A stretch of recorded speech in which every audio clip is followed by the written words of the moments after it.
All right, we're back working on this beautiful E46 drift car. Yesterday, we installed these NRG Prisma seats, made our own custom brackets, and today our harness arrived. So we're gonna install a harness. Real easy. What I'm thinking: install the two shoulder straps with the seatbelt buckle and the actual seatbelt itself, and then the two side harnesses are gonna go. I think I'm gonna just drill a hole right into the tunnel housing, and then I think I'm just gonna utilize this hole right here for the other strap, and then it's 5-point harness. So we got another one that goes under here. Don't really know where I'm gonna put that one yet. I might just put it onto one of the plates that I welded. We'll see. All right, well, forgot my tools at work that I needed, so we're just gonna have to go with the good old Harbor Freight stuff that we got. But yeah, let's get to work. All right, we got the buckle undone, as well as the seatbelt too. And so we're gonna run one harness right here and one right here. And honestly, we don't even need these buckles anymore, so we can just take them out, not even bolt them back up. But yeah, we're just gonna utilize those holes, and yeah. All right, well, this is all right, but I don't like how it's angled off to the side.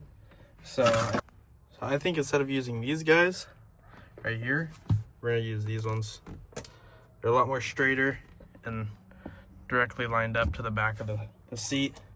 So I think those will look a whole lot better.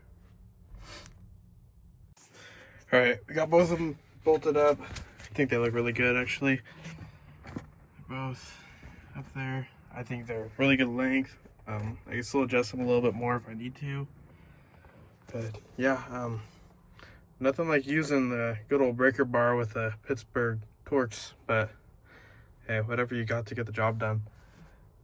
That's what happens when you leave your tools at work. All right, here's our next two pieces to the puzzle. The lap straps. So I think I'm gonna put this thick one. It's gonna go through here and attach right down here to this hole. And then we could get rid of this seatbelt. And then I think the other one, I'll just try to make it even. Just drill a hole right here to the trans tunnel. And then, yeah, then it should look really good. Should be the same length. All right, first drop done. Pretty good. Gotta make sure it goes the right way, so we have the NRG tab on top. Yeah. Fit really good. I'm gonna pull this out later after I finish gutting this part, get it all done. Yeah, next side, trans tunnel, drill a hole. Hopefully we don't hit the trans, but we're gonna send it. All right, so I'm not even gonna drill I'm not even gonna tap a pilot, because I think that the sound deadening, it'll drill right through that, and then that will kind of hold it. So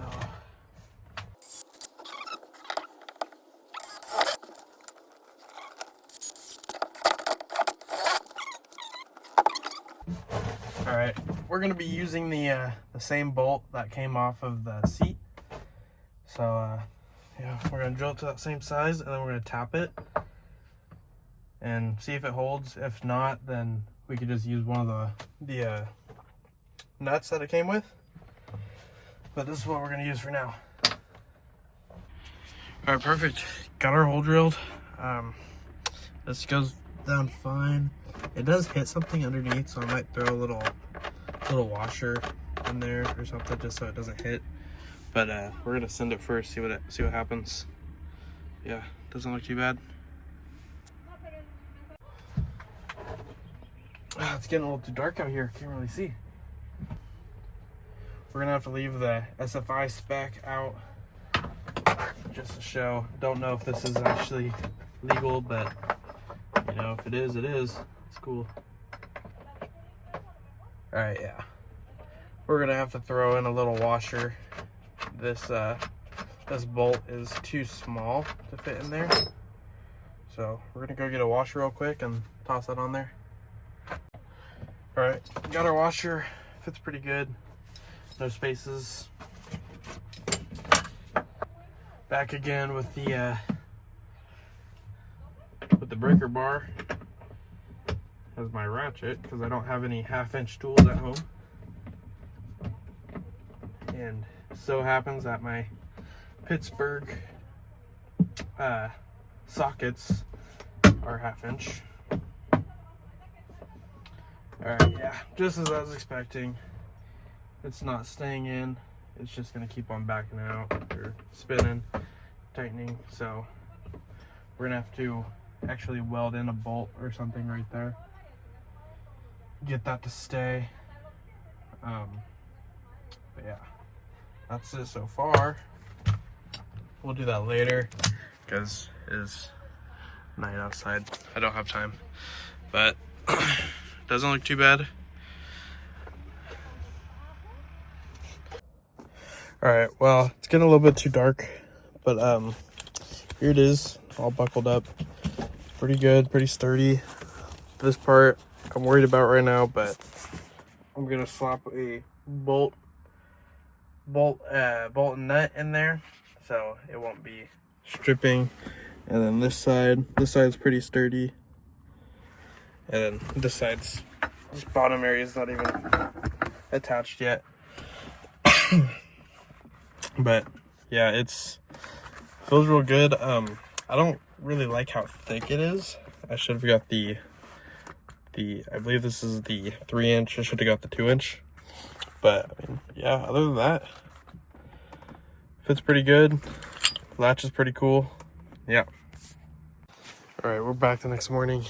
We're gonna take a little break from this and work on this beautiful 240SX right here. This is my daily. Just got done painting it. Turned out all right, but it is really dirty already.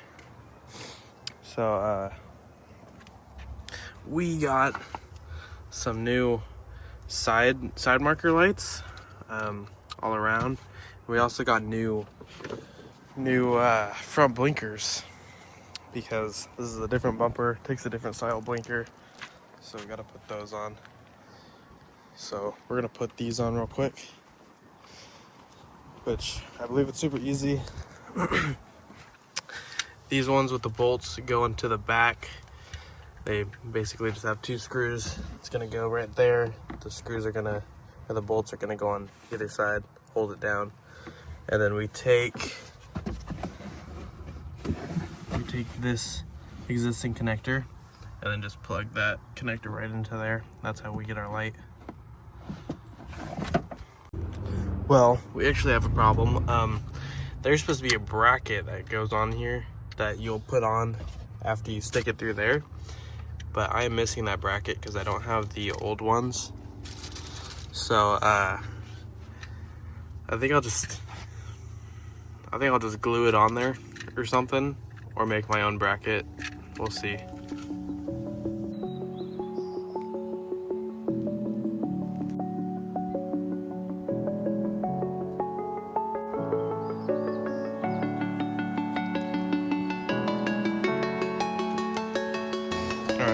Backside's done. Looks really good. Not super tight. This side turned out a little loose, so I might just throw some some adhesive back there, maybe some double-sided tape or something, just to keep it smooth. But now we got the front. The only problem is KBD cuts this too short, so it doesn't fit. It hits right there. So I have to trim that down a little bit before I could put the new one in. All right, so I put some blue tape down just so this clear coat doesn't end up spidering off and cracking. So hopefully this will hold it together and not rip it off completely when I take it off. But we're gonna use a little die grinder here and just cut away a little bit at it, not too much, just maybe a 1/4 inch on both sides. All right, I'm back. Couple days later. Haven't touched any of the cars besides the blinkers or the side markers. Finished them up pretty good, mounted pretty solid. Same as this one. And then got the blinkers put in. I think it looks pretty good, except the car needs a wash. This one is kind of weird. The actual border for it is like enlarged, so it doesn't hold it very well. But yeah. And then the E46 left off in the same spot. I accidentally have these crossed, so I gotta take that out. But this guy is what we're working on. So I think what I'm gonna end up doing is I'm gonna move this harness. And I'm gonna drill a hole like right here, and then I can mount this guy just like so, right there, under this harness. It'll run under the harness, and then that will come up and lay perfectly right there. So real quick and easy. Line that up real quick and drill a hole, and then we'll tap it with my little tap and die kit, and then use one of those. Use that same bolt with the washer in it again for that piece. So yeah, let's get to work. All right, actually, I have a new plan. After I just pulled this harness out, I pulled that tab out, it left me with that hole, and that hole is like perfect. So I think I'll just try to fit that bolt in there and attach it right there. I don't have to drill anything. So that bolt for the harness ended up being stripped because the metal is so thin. So I found where it came through, which was about midway, right under these exhaust brackets, and found the hole. It was right in the heat shield, and put a bolt on there, and now it's solid. It's not going anywhere. This thing's solid. It's not gonna go anywhere. Same as all these other ones. You can tug on these all you want. They're not gonna come off. I mean, this one's factory, so I hope it wouldn't. This one's the only one that I'm worried about. It's just threaded in just like that old one was. So just really thin metal. That one will probably pop out, but oh well, then I'll turn into a 4-point harness at that point. So and that's okay. That's okay with me. All right, everything's installed. Here's the final product. I think it looks really good. Matches the seat, obviously. NRG. Mounting points are, I'd say they're pretty solid. They're not gonna come off. And this one, factory, you know, I probably should tighten it, but yeah, and that one is bolted down. Put a bolt nut on the other side. This one I'm worried about, but where is it? This one I'm worried about, but it's just the bottom piece. So if that pops up, then oh well. These will hold it in place. But yeah, everything's really solid. Seat's solid. Harness is solid. Next, I just got my power steering kit. I don't know if you can see that bump right here. Here, let me clean that off. Yeah, you can see that dent right there. That was from my power steering reservoir cap blowing off and smacking the top of the hood. So I got a new power steering reservoir, chase bays, the whole kit with a cooler. So we gotta install that next. And yeah, so stay tuned for that video.